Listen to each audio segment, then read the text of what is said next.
د چاپې سهار لومړی برخه. د چا د وجود برخه د چا زړه خاورو ته سپارو، د چا د وجود برخه د چا زړه خاورو ته سپارو.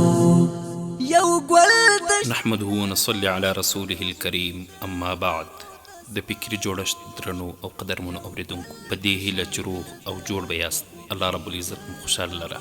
دا د زه محسن احسان مو د یو بل نوي موضوع سره په درانه حضور کې را حاضر شوی یم، چې د موضوع نوم دی د چاپې سهار، د کتاب لیکوال محترم مولوي ضیاء الحق حسان.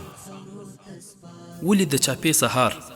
تیر شل کلن اشغال په لړ کې په افغان اولس د شو ظلمونو، کړاوونو او دردونو شیبې د هېرېدلو نه دي، ځکه چې دوی په هیڅ ظلم سپما نه کوله. څنګه به چې دوی ته په زړه کې ور وګرځېدل، همهغه یې کول، ان تر دې چې د انسانانو په غوښو یې څاروي هم ماړه کړل. په موږ یې د بشر د حقوقو تر پښو لاندې کولو په نوم حمله وکړه، خو د دوی د بشر حقونه بیا یوازې هغه څه وو چې د کتاب پاڼې او الماري پرې ښکلي وې. زموږ د خواږه هیواد په لر او بر کې هره ورځ د یرغلګرو او د دې د روزل شوو غلامانو سپریک کیتو له لوري عام وژنه ترسره کېدله، چې یو یې هم چاپه یا شپني عملیات و. د دې عملیاتو په مهال د شوو ظلمونو پوښتنه او رسېدنه یوازې د اوښکو 3 څاڅکي وو، کوم به چې د وخت مکار ګوډاګي واکمن د خپلې بېوسۍ د اظهار په مهال له سترګو ته یې ولي. اوس پوښتنه دا ده چې دا 3 څاڅکي اوښکې به سیلاب شي؟ ځواب به د ټولو نه وي، ځکه چې دا داسې یو تمثیل و چې د ملت د خطا کولو په تکل یې وړاندې کولو.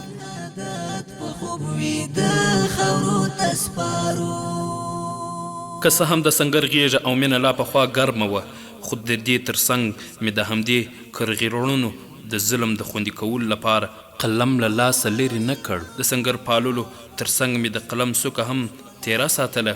هڅه مې همدا وه چې د یرغلګرو جنایت ډاګیز کړم. د کتاب لیکلو تکل مې لا پخوا کړی و، خو لومړۍ هڅه مې ځکه بریالۍ نه شوه چې یرغلګرو د ضیاء العلوم مدرسې د چاپې په مهال زما د 5 شاګردانو د شهادت ترڅنګ مدرسه شهیده، او ترڅنګ یې زما هغه کمپیوټر هم له ځانه سره یوړو چې هلته مې د دوی ګڼ جنایات پکې خوندي کړي وو.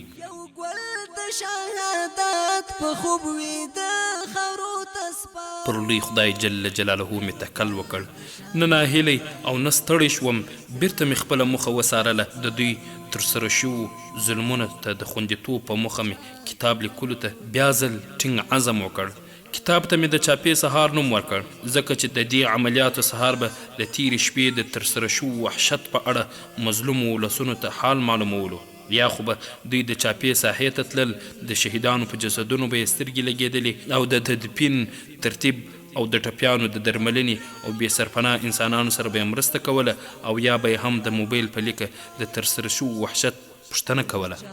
د وجود برخه د چا زړه خاورو ته سپارو. د چاپې سهار د 4 برخو څخه جوړ دی. لومړی برخه هغه د ګوتو په شمار جنایتونه دي چې د 20 کلن یرغل په مهال بهرنیو ترهګرو په هیواد کې ترسره کړي دي. دوهمه برخه د هغو ځوانانو اتلولي دي چې د یرغلګرو بره مې ونړاوه. دریمه برخه شهادتونه او کرامت دی. څلورمه برخه د دې نومرکو زلمیو یادونه او دردونه، او وروستۍ برخه پکې په انځوریزه بڼه لولئ. هره کیسه مې د بیلګې تر عنوان لاندې ځکه راوړې تر څو لوستونکي پوه شي چې دلته ګڼ وحشتونه ترسره شوي، او دغه یوازې نمونه خوروار یوه بیلګه ده. پر حقایقو برابر کتاب راټولول اسانه نه دي. یوه برخه مې خپل یاداشتونه دي چې په خپله مې په سترګو لیدلي دي، او نور ماخوذونه مې هغه مرکې دي چې د پیښو د عیني شاهدانو سره مې ترسره کړي دي. په همدې تکل تر ډیرو لوري کلو لاړم، او د پیښ په ځای کې مې له عیني شاهدانو یا هم د شهیدانو له ورثو څخه معلومات را اخیستي. د دغه کیسو ثبت، لیکل او ترتیبول کومه عادي خبره نه وه، بلکې د کاڼې زړه یې غوښت. د مرکو پر مهال به سترګې د اوښکو قرباني وې. د کیسو په دقت مې زیار کښلی. هڅه مې همدا وه چې د پیښې دقت ثبت شي، او همدغه تاریخ راتلونکو نسلونو ته پاتې شي. لوی رب جل جلاله ته لاسونه لپه کوم چې دا وړه هڅه مې په خپل عالي دربار کې قبوله کړي.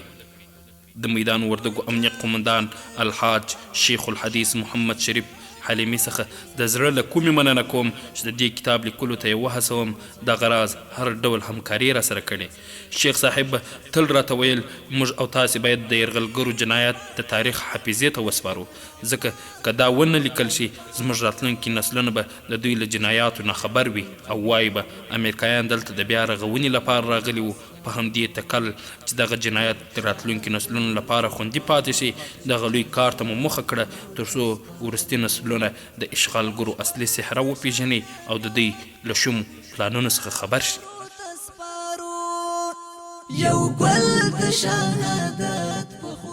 له ټولو هغو ملګرو مننه چې د کتاب په ترتیب کې همکاري راسره وکړه، خصوصا د قدرمنو مشرانو هر یو تکړه لیکوال قدرمن قاری عبدالستار سعید، محترم مولوی مرزا محمد شکیب، حمید مجاهد، مولوی شفیع الله جاوید افغان او قدرمن رور عطاالله مبارز. د زړه له کومې مننه کوم چې له زیاتو مصرفیتونو سره سره یې کتاب وکتلو، په تقریزونو یې ښکلی او زه یې تشویق کړم. دغه راز د قدرمن استاد د میدان وردګو ولایت امنیه قومندان الحاج شیخ الحدیث محمد شریف حلیمي څخه ځانګړې مننه کوم چې د کتاب لیکلو ته یې د هڅونې ترڅنګ هر راز همکاري په ورین تندي راسره کړې. په پای کې د کبیر شعیب سعادت شرکت له رئیس حاجي شاه اغا سعادت مننه کوم چې د کتاب د چاپ ټول مصارف یې ومنل، رب العالمین دې نوموړي دغه ستره هڅه ورته قبوله کړي. کتاب کې به ضرور نیمګړتیاوې وي ځکه دا مې اول کتاب دی چې د چاپ په ګاڼه سمبالیږي. دغه راز د دردونو لیکل هم اسانه نه دي، نو بناءً له قدرمنو لوستونکو اوریدونکو څخه بخښنه غواړم. دا تاسو او دا هم د چاپي سهار کتاب نور بیا د فکري جوړښت درنو او قدرمنو اوریدونکو، دغه کتاب به انشاء الله تعالی د فکري جوړښت د سوشل میډیا له لارې تاسو ته په برخو نشریږي چې د دغه برخو ترتیب کوونکی ورور قاری مدثر پراهی صاحب او وړاندې کوونکی ستاسو ورور محسن احسان دی. د چا د وجود برخه د چا زړه خاورو ته سپارو، د چا د وجود برخه د چا زړه خاورو ته سپارو. یو ګل د شهادت په خوب وي د خاورو ته سپارو، یو ګل د شهادت په خوب وي د خاورو ته سپارو.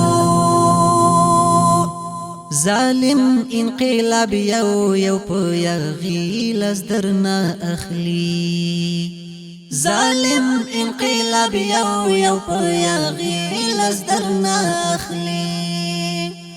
هیواد دستا درانه سړی درانه خاورو ته سپارو، هیواد دستا درانه